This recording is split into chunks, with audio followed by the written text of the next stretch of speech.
Hi అండి, welcome to వైభరం videos. ఈరోజు నేను మటన్ ఎలా తయారు చేయాలో వీడియోలో చూపించబోతున్నాను. ఎక్కడ స్కిప్ చేయకుండా చివరి దాకా చూస్తారని అనుకుంటున్నాను. మటన్కి నేను 1/2 కేజీ మటన్ తీసుకొని శుభ్రంగా కడిగి చిన్న చిన్న ముక్కలుగా కట్ చేసుకొని కడిగి ఒక పక్కన పెట్టుకున్నాను. ఇప్పుడు స్టవ్ వెలిగించి ఉల్లిపాయ ముక్కలు, కరివేపాకు, పచ్చిమిరపకాయలు వేసుకొని బాగా ఫ్రై చేసుకోవాలి. ఇవన్నీ బాగా ఫ్రై అయిన తర్వాత శుభ్రంగా కడిగిన మటన్ వేసుకోవాలి.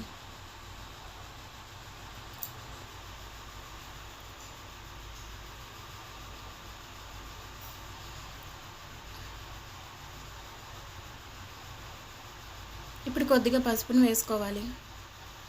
టేస్ట్కి సరిపోయినంత కారాన్ని కూడా వేసుకోవాలి.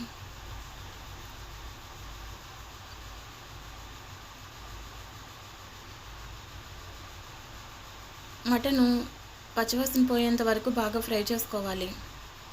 మూతను పెట్టుకొని కొద్దిసేపు బాగా వేయించుకోవాలి.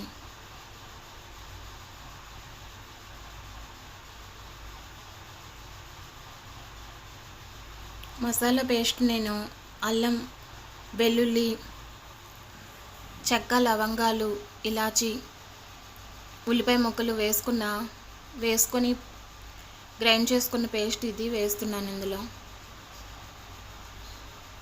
జీలకర్ర, ధనియాలు ఇవన్నీ వేసుకోవాలి. వేసుకున్న పేస్టు ఇలా బాగుంటుంది. ఇప్పుడైతే సాల్ట్ వేస్తున్నాను. టేస్ట్కి సరిపోయినంత సాల్ట్ కూడా వేసుకొని కలుపుకొని మసాలా కూడా బాగా పచ్చివాసన పోయేంత వరకు మూతను పెట్టుకొని మగ్గించుకోవాలి.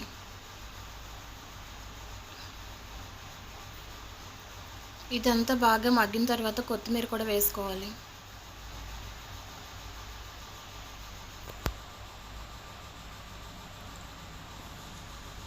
ఇదంతా దగ్గర పడిన తర్వాత తగినంత వాటర్ వేసుకొని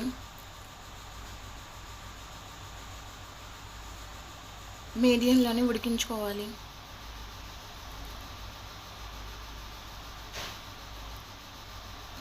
మటన్ గట్టిగా ఉంటుంది కాబట్టి కుక్కర్లో కూడా పెట్టి ఉడికించుకోవచ్చు. లేదంటే వాటర్ ఎక్కువగా వేసుకొని లో టు మీడియంలోని ఉడికించుకుంటే మెత్తగా ఉడుకుతుంది. అంతే అండి, ఎంతో టేస్టీ అయిన మటన్ కర్రీ రెడీ అయింది. ఇది చపాతీలోకి కానీ రైస్లోకి కానీ ఈ గ్రేవీతో తింటే చాలా బాగుంటుంది. మీరు కూడా ఒకసారి ఇలా ట్రై చేయండి. వీడియో నచ్చితే లైక్ చేయండి, షేర్ చేయండి, సబ్స్క్రైబ్ చేసుకోవటం మర్చిపోకండి. Thanks for watching. మళ్ళీ నెక్స్ట్ వీడియోలో కలుద్దాం. Bye bye.